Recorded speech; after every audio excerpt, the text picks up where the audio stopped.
nabadgeliyo. aad baan idin salaamayaa dhammaantiin. sharafi korkiina ha aato. ha ka yeelin hamigaaga bini'aadanka inay ku jeclaadaan, sababtoo bini'aadanka qulubtiisu aad bay isku gadigadisaa.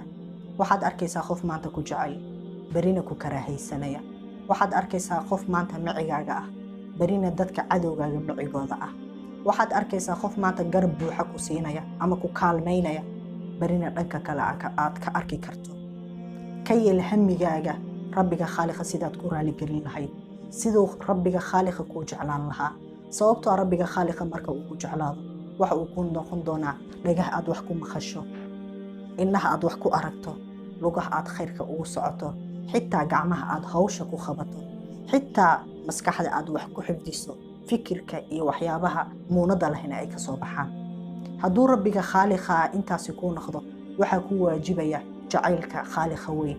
hadduu khaaliqa ku jeclaadana ruux walba ama naf walba ee nuuxsata waxaa ku waajibaysa inay ku jeclaato.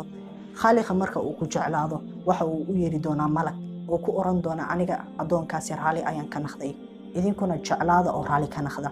xitaa bini'aadanku waxaa lagu amri doonaa ama waajib ku noqon doona adigoonan gartuu ka qabsan ama garka aadan ka qabsan inay ku jeclaadaan. sababta miyaad garanaysaa? khaaliqa weyn ee iyagoo dhan qulubtaada xukma ayaad adigu raali gelisay, asiga ayaa ku jeclaaday, adna aad jeclaatay. xilligaasi bini'aadanku qulubtooda waxba kama baryi doontid, micigaaga ayay ahaan doonaan. sababtoo khaaliqa weyn ayaa micigaaga.